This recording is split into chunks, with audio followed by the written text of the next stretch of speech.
पहले वाचिक उपांशु में बदलता है थक कर। जब हम जैसे 1 घंटा आप सवेरे जाप करते हो बोल के, 1 घंटा शाम को जाप करते हो, तो जब जाप करने का मकसद ही है कि आप इस जाप को करते करते थक जाएं बोलते बोलते, और फिर उपांशु पे आ जाएं, और फिर उपांशु को करते करते थक जाएं, और फिर मानसिक पे आ जाएं।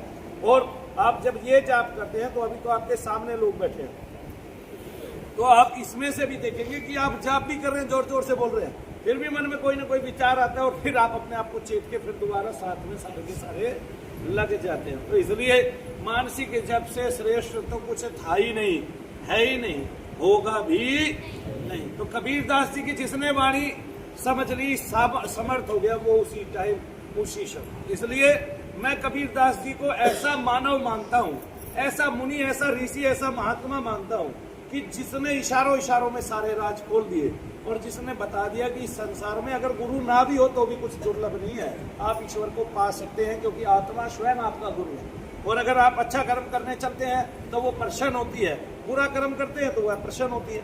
आप चोरी आदि कर्म करते हैं तो आपको भय लगता है, क्यों लगता है?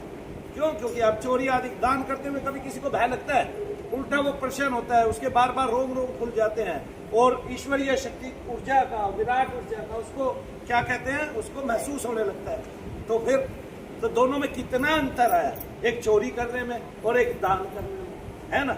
और दान करके हर धर्म का वर्ग खुश होता है, कोई ऐसा है नहीं कि जिसको दान करने के बाद उत्तमता से खुशी ना मिलती है ऐसा कोई संसार में? आप बताइए। तो इसलिए